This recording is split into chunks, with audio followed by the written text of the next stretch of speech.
Over $2,000 in cash and prizes in the February Smite Twitchy League. We would love to have you out, guys. Any platform, any region, welcome, as long as you're a subscriber on Twitch and you're in the Discord, because that's where the games are getting made practically 24/7. You got to play in 5 games to qualify for the prizing for each month, and also make sure you're playing as well, because you can win those Alienware monitors and that Archon Thanatos skin as our seasonal prize for Season 9.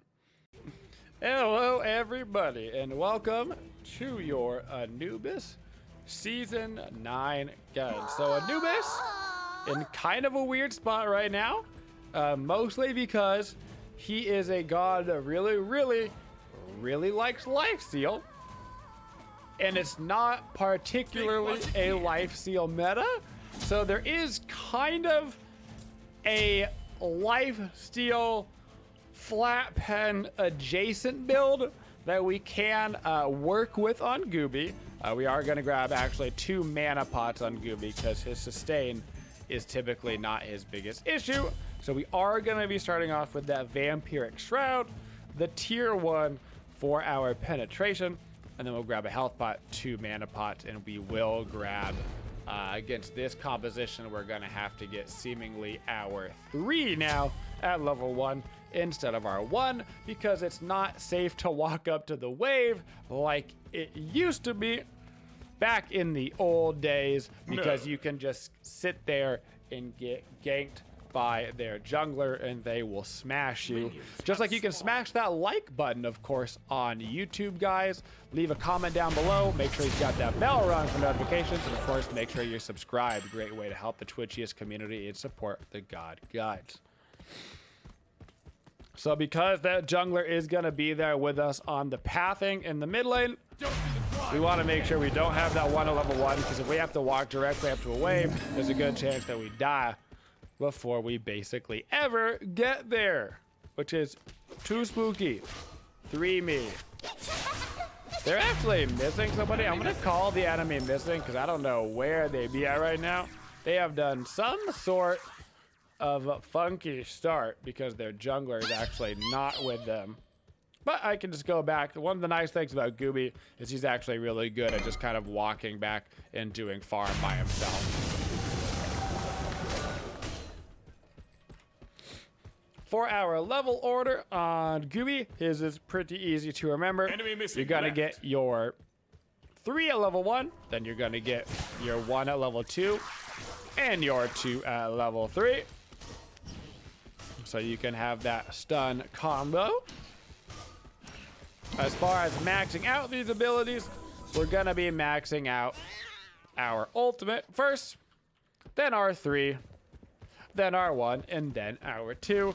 You can put those points into the 2 last because they did a long time ago change it so that the Anubis stun actually starts off at a very respectable 1.6 seconds, and it scales up to 2 seconds. Way back in the day, it actually used to start at 1 second and then scale up to 2 seconds, and so you'd actually have to level up the stun 3rd before the 1, but you don't have to do that anymore. So that level order to max is 4, 3, 1, 2. You can also see the Aphrodite having no problem interrupting me out of using that 1. Another reason why we didn't want to have to walk up to the wave, because if they got level 2, they could have interrupted it before we got the clear off. Whole lot of ugliness could happen really fast. So on Anubis, Lifesteal is your go-to. Lifesteal is what you need to build, and the reason why it's so important on Anubis is because of his passive. He has one of the longest passives in the game. Basically, long story short, Lifesteal real good on Gooby. That's really all you need to know. You build Lifesteal, Gooby goes, I really like Lifesteal. It's extra good on me. And so you do want to make sure that you are finding ways to get Lifesteal into his kit, which, like I said, can be a little bit difficult right now because items like Bancrofts that Gooby likes so much are just not prominent in the meta. We're in much more of a flat pen kind of burst cooldown meta. And Gooby doesn't particularly like a lot of these things, which is why it makes his build so awkward. But we can start off here doing that Vamp Shroud, and then we can go right into a Spear of the Magus, which is going to give us a lot of damage early, and it is also going to give us some additional lifesteal to get us started off on the right foot. Gonna be avoiding Spear of Desolation entirely this game, which is basically a crime in mid right now, to not get Spear of Desolation. But we're really just not gonna have room for it on Gooby, especially because this game we are gonna be forced into getting anti-heal because of the Aphrodite, which means we're gonna need that Divine Ruin as well. So we just simply do not have room in the build for it. Now I'm gonna try to force Aphrodite beads or ulti or something here. Doesn't look like he's gonna fall for any of it. He's just gonna hold on to all of them. Anybody but basically an Aphrodite, and I can go for an ulti straight away right there. But because it's an Aphrodite, it's just gonna ulti my ulti pretty much every time, so I've got to find a way to get him to use it beforehand. If I can force him to use that ulti, then I've got an opportunity to actually grab a kill.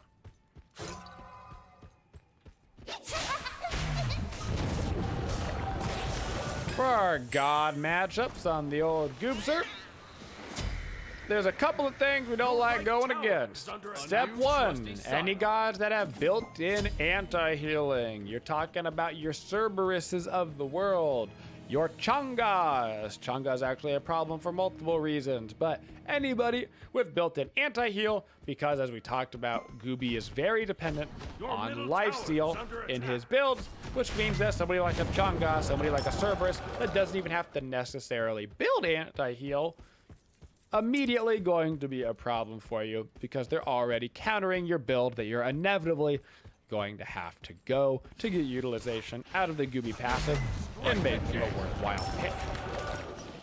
On top of that, Chang'a is a 2-for-1 because another thing you don't want to have to deal with on Gooby is immunity frames.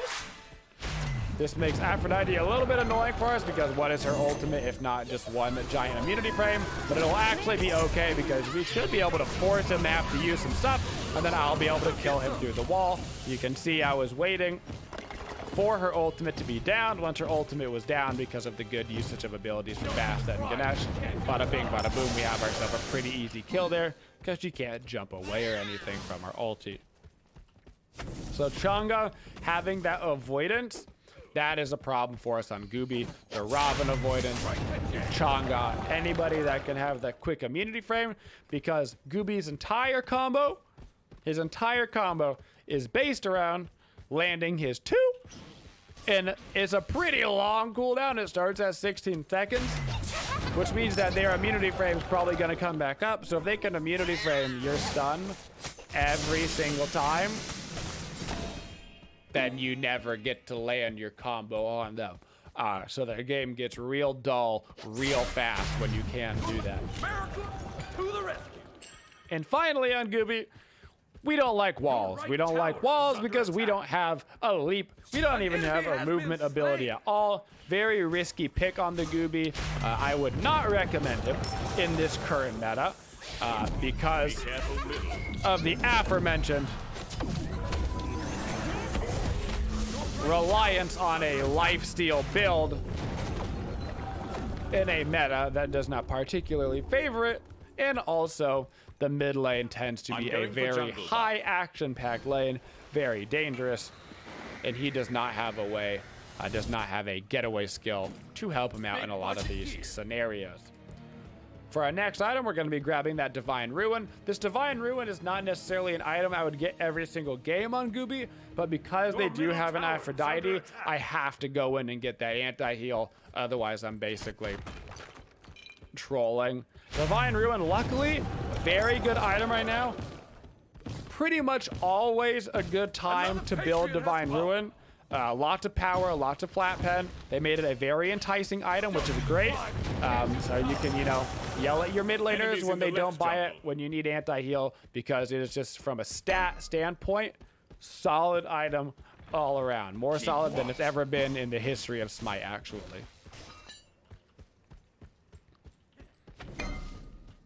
Speaking of that standard combo that we were talking about earlier, your standard combo on Gooby is going to be one of two things.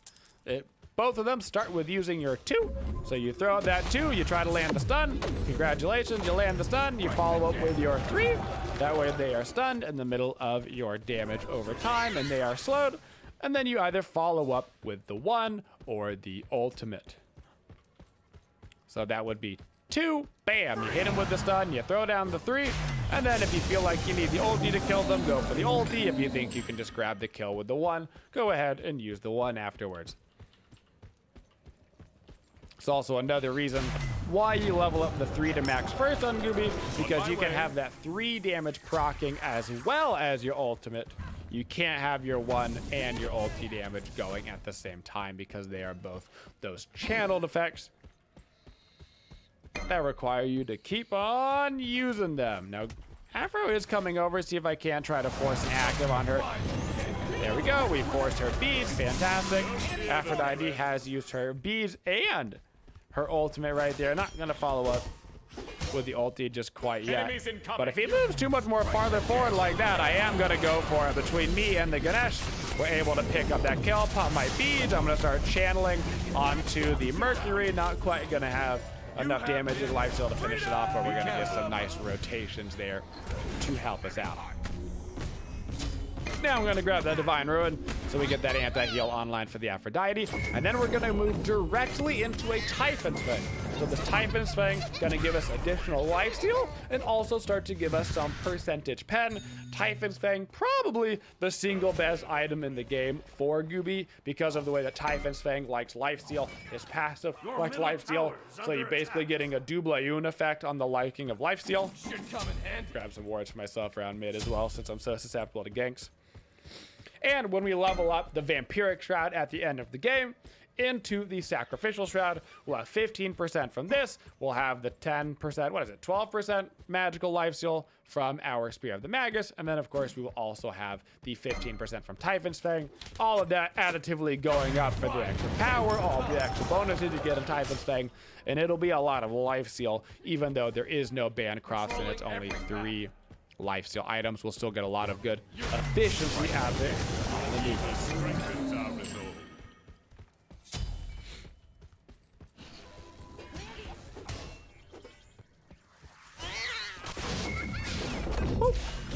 For our god pairings on Anubis, we actually have a couple of good ones in this game.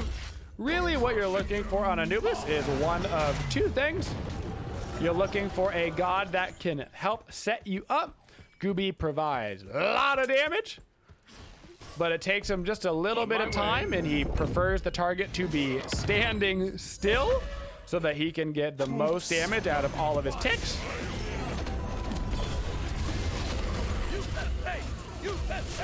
The other thing that he likes is some serious peel action.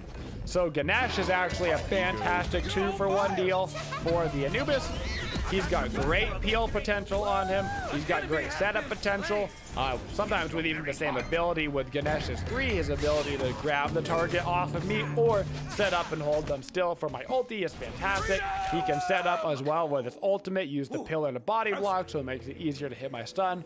All sorts of good stuff. Ganesh is a fantastic combo. Bastet in the jungle, great combo as well. She's got the ultimate. Ultimate brings them to one spot. I can have my 3 ready. I can follow up with the stun. Bada bing, bada boom.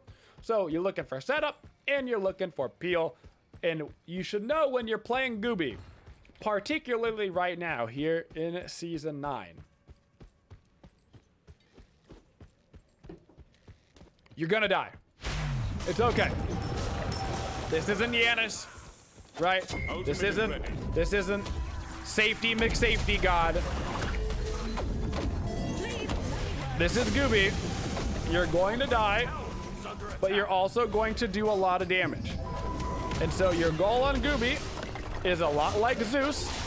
Your goal is simply to do as much damage as possible before you die. Enemy ultimate incoming. You're gonna be able to get a lot of damage off.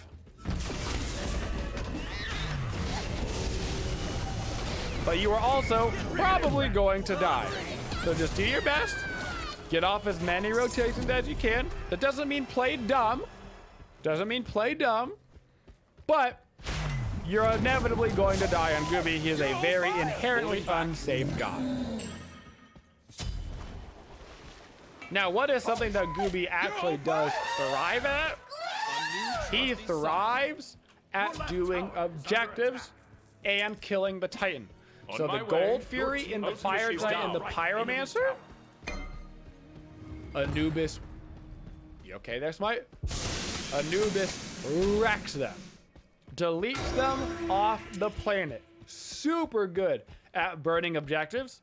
So keep that in mind when you have them on your team. You can go for earlier Gold Furies, earlier Fire Giants. You need less time to do them because he's so good at killing them. And you can burn down the Titan faster. Same exact concept. So keep an eye. If you've only got one Phoenix down and the Titans are a little bit low, you might be able to just go ahead and rush on in there and grab that Titan. Attack left lane. Extremely efficient at slaying those objectives. Yes.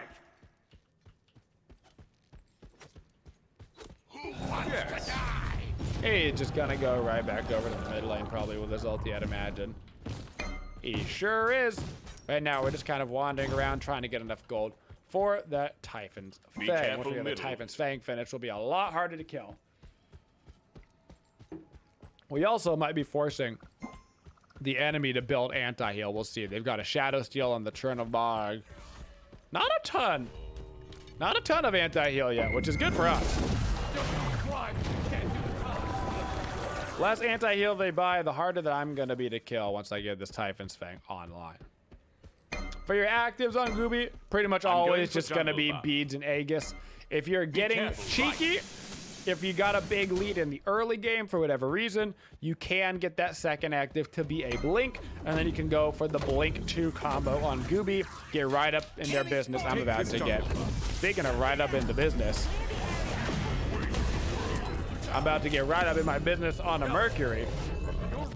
That was very spooky.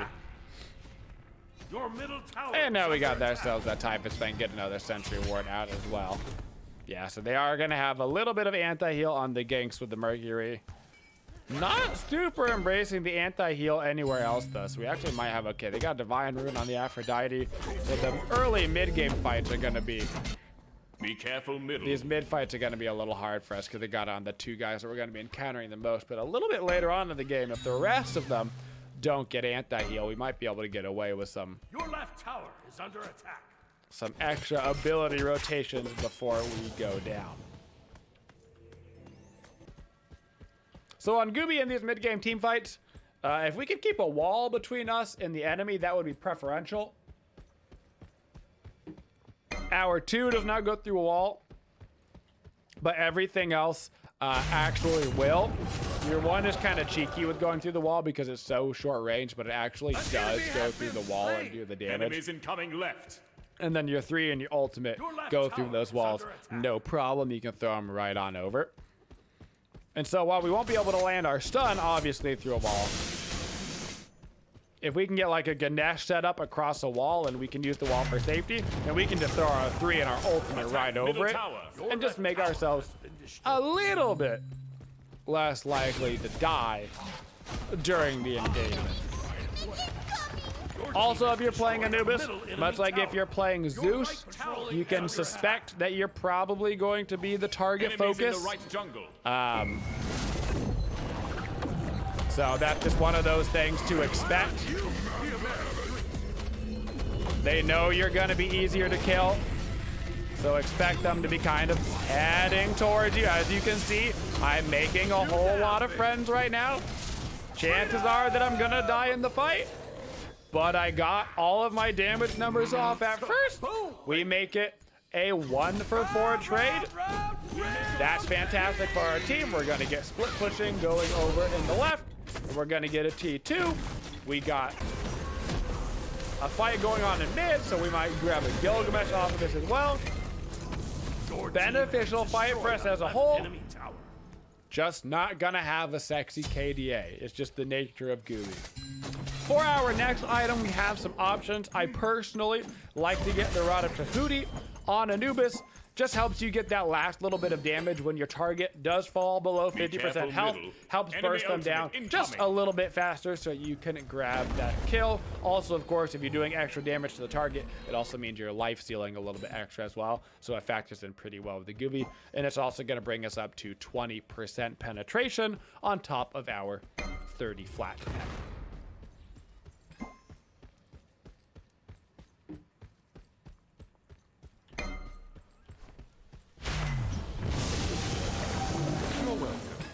You're welcome. One kind of weird thing Attack. with Gooby you should be aware of. I'll defend Some the of gold his field. skins you will find you are better with. Find whatever skin on Gooby you like the most, whichever one feels the most comfortable.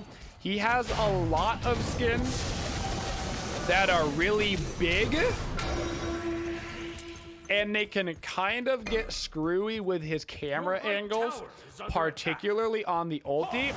So you might find that you have a form or two that you actually prefer on him in terms of his skins, because it seems like it's just easier to hit his abilities. It's not just you, it's just the nature of Gooby's skins, where sometimes they make him quite large and he'll have like things like wings in the way of his ultimate. Ultimate is down. I'll defend. I'll defend. I prefer usually skins that got a little bit less going on him, just so it's a little bit more clear where my abilities are being aimed. Now, another thing to note about Gooby is while he has really good Enemy objective ultimate down. damage, he actually has pretty bad objective secure. He doesn't have big burst damage right at the end. He's a consistent damage dealer. So you do need to be careful on the objectives if they're going to be contested, because your Gooby is going to consistently be outputting an amount of damage. He doesn't have that big boom right at the end like a Stilla ulti or a Poseidon On my way. Kraken On my or way. something. On my way.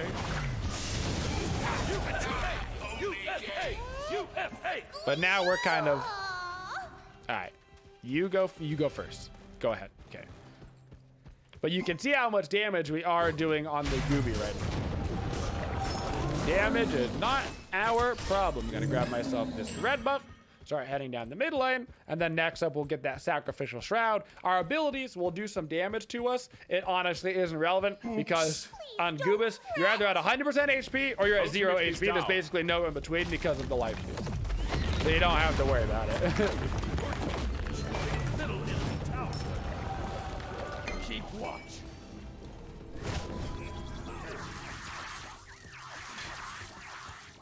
In these late game team fights, When all I'm you're trying to do without the is position obstacle, myself somewhere where I can hopefully Ultimate is down. land a stun for some actives. Oh my goodness.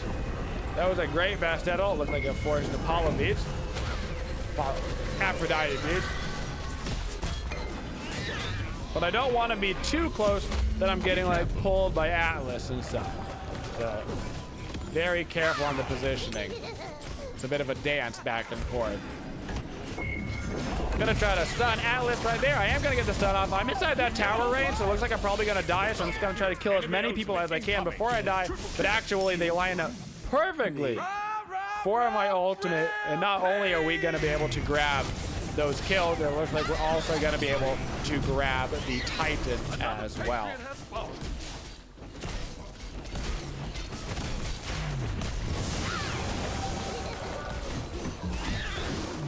So for our last item there, we would have ranked it up into that sacrificial been shroud. an And then we've got the last 6-slot item. This is really a flex item in most mage builds. If we feel like they have a ton of tanks, we grab an Ob Shard. Now we've got 40% pen. If we feel like we just want generically more damage, maybe we want some CDR, we can grab ourselves a Spear of Desolation, kind of come full circle because we weren't allowed to get it in the early game because we had to get the Magus in the Divine Ruin for the anti-heal. If we're feeling like we're getting ganked a lot, we're getting one shot by an assassin, say the Mercury keeps ulting me and one punch manning me to the face with a crit, Maybe I get a Mantle of Discord to help keep myself alive through the Mercury. One punch, it stuns him, and then I can quickly kill him on the reverse. That kind of stuff. You have a lot of options in that last slot. I wouldn't recommend. A lot of people tend to try to get the poly on Anubis. I don't recommend it. You don't really have time for auto attacks a lot in his kit, even though it gives the lifesteal, even like I got a bunch of power. It just doesn't super factor in well into his kit because you're always kind of channeling something, guys. And that is your Anubis Season 9 guide. Don't forget, of course, to like and subscribe.